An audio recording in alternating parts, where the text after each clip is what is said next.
Well, I'm doing some events that have drinks, and I'm going to make some fermented blueberry syrup to use in cocktails mixed with wine and lots of different things. This is different from most fruit syrups that you may have seen because we're not going to add any water at all. This is going to use the natural water from the blueberries and some nice sugar, a few aromatics. I have some lemon zest, a little piece of ginger, which also helps with fermentation, a couple spice bush berries. You can switch things up. You don't have to add any of those things at all, but the ginger will help it ferment quickly. And then we just take some blueberries, mix it with the sugar. You can mix the blueberries and sugar and put them in the jar all mixed together. You don't have to layer them like I'm doing here. There's a splash of my wild vanilla extract. You could use some of the almond extract I posted about a little while ago. Then I'm just going to take a mallet here, and it's my sauerkraut mallet that I have washed off so it doesn't smell like sauerkraut, and we're just going to mash up the fruit.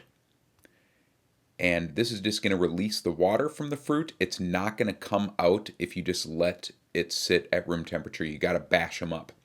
This is a Korean method called a chong, where you just mix fruit with sugar and allow it to ferment a little bit, and the natural water mixes with the sugar. So mash all the berries up, and after 24 hours, we should be seeing some decent fermentation already. So you can see all the liquid has come out. There's a little bit of sugar at the bottom of the jar that is not dissolved. That's totally fine. And the proportions here are different. This is the same method for my pine cone syrup and green walnut syrup and spruce syrup. There you can see there's plenty of bubbles. We have fermentation. Now you can let this go for up to a week. I think like 4 or 5 days of fermentation is probably my sweet spot. And then you just take the fruit and all the liquid and put it into a pot. Now we're going to cook it to kill the fermentation, to halt that, because we don't want it to turn into alcohol. And you can leave the blueberries in this too if you want to put it on pancakes or something like that. But because I only want to use this as a coloring and flavoring for drinks, I'm going to strain everything out. And the proportions here are different from the pine cone syrup and spruce syrup that I make in that it has less sugar. A lot less sugar, actually. Just enough sugar to make it a little bit thick. So it's basically the same proportions as simple syrup, where the other ones are more of a heavy syrup. You can see as you're bringing the syrup to a simmer, it's going to foam.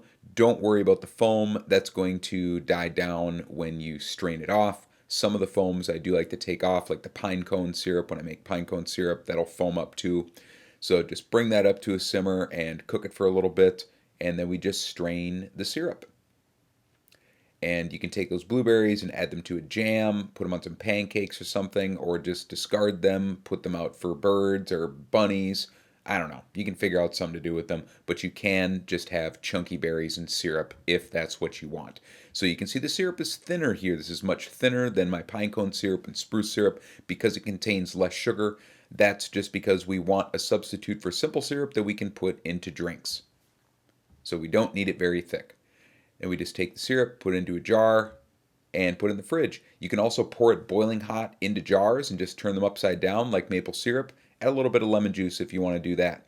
There you go. Simple, quick fermented blueberry syrup. Full recipes on my website. There's a link at the top of the video description for that. Thanks for watching.